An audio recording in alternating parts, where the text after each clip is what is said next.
What's going on? This is Johnny from the Hangout spot, and I'm here with the 140-pound WBA champion of the world, Gary Antuanne Russell. What's going on, champ? Man, I'm here. We here in the flesh. You know, now that my brother got his victory, congratulations to my brother. We about to put the pedal to the floor. You know, we're negotiating my next up-and-coming event. So y'all stay tuned for that. Okay. Before we get to that, how do you rate brother's performance tonight, man? Gary Antonio did his thing. I mean, to the fans, honestly, realistically speaking, out to the fans, he looked spectacular. But we are our worst critics, so I would give him a C+. And we do that because understanding the scientifics and the art of the sport, we see where we have fallen short, you know, as far as our performance go. And it should always be space for growth. So we hold that real tight so we can always be the best, you know, so. No, that's what's up, man. You guys are the best bloodline in boxing, man, and I know you guys push each other. How long do you think it'll take, fight-wise, for him to be in a title shot? Oh, man. I mean, they got him ranked number, I want to say 3 in the WBC. So if he carve up another guy, you know, put on another spectacular performance, I say after his next fight, probably his next fight. That's what's up, man. Before we get to you, though, Gary Jr., man, great performance after a 3-year little bit of a layoff here in the shoulder. He looked phenomenal, bro. He cooked, man. What you thought about his performance? Like I said, same. Outside to the fans, y'all would look at it and say, he put on a phenomenal performance, which he did. But we set the bar high for ourselves, you know, and they keep us, I guess, training with a chip on our shoulder, you know, because it should always be space for growth. Once you feel like you know it all, that's when you setting yourself up for failure. Somebody gonna come and just swoop in very swiftly, you know, and upset you, you know. So spectacular performance. Actually, off of a 3-year layoff, I ain't had the surgery on the shoulder. Spectacular performance, but there were some things that I seen personally that he could have fixed, he could have critiqued, you know, and my grade on him would be a B-. Okay. I give him a B-. Little hard there because he looked. I gotta be hard on him, man. But this is why you guys are as good as you are, man, because you're hard on each other. Not to mention, man, first and foremost, my condolences for Pops. You know what I'm saying? A legend in the game. He did an absolutely phenomenal job with all the Russell brothers. But now Gary Jr. has stepped into that role of trainer. So talk to me about the trainer, Gary Jr., and the job that he's done with you guys. Okay, first and foremost, you cannot mention trainers without mentioning Gary Allen Russell.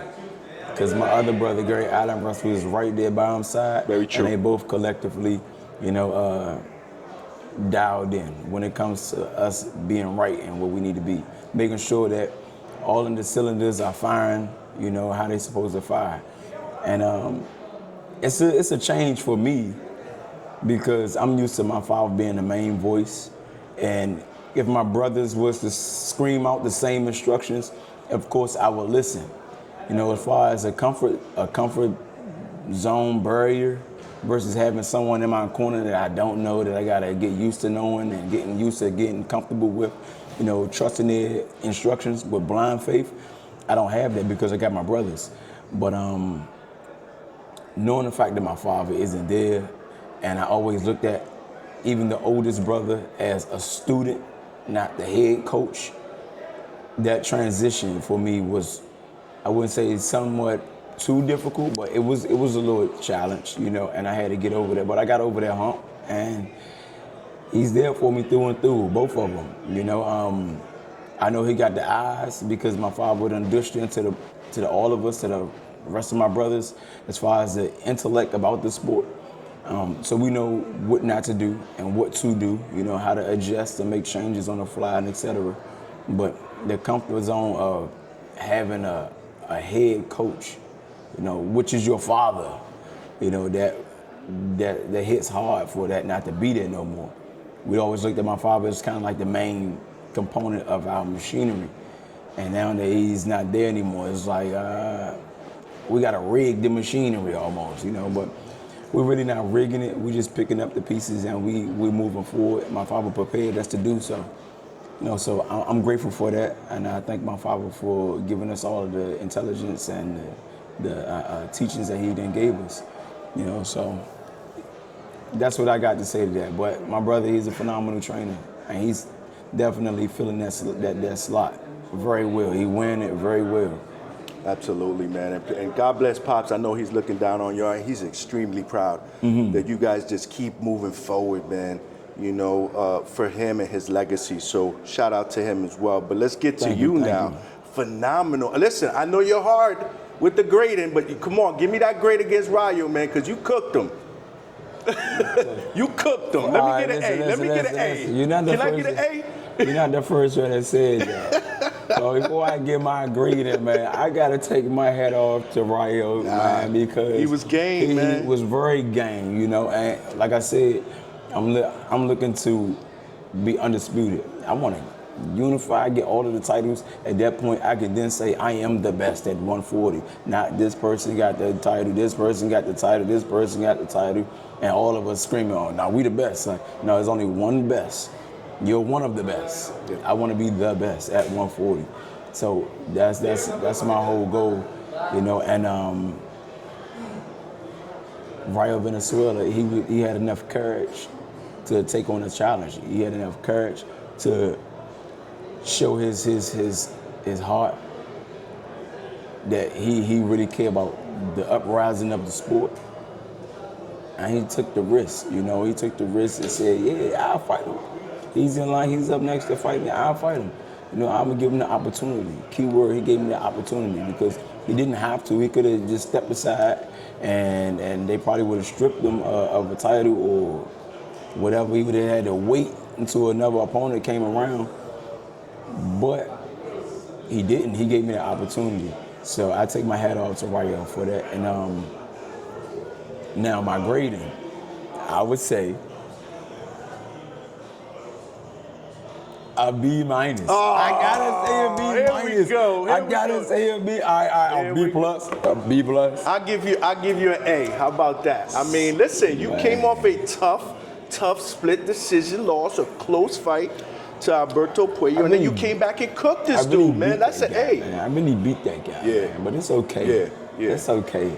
And once I get all of these titles, I wouldn't mind giving him a chance. I don't care about none of that because I just got to prove to myself now that I really beat him, and I got to whoop him worse next time I fight him. So that's in the making. No, right for now, sure. I need one of these Richard Hitchersons, Sabril, or Teofimo. One of y'all. Just because somebody hopped in the ring on Sabril Matias doesn't mean that it's solidified. You can hop in the ring all day. That don't mean nothing. Let's make something happen. I feel like these title holders, they be scared to fight other title holders. The best supposed to fight the best.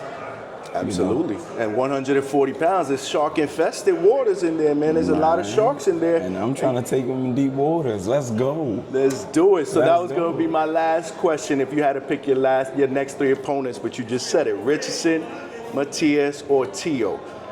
But let's say hypothetically, right, you could play promoter and you could pick any one of the three. Which one would you want next out of the three?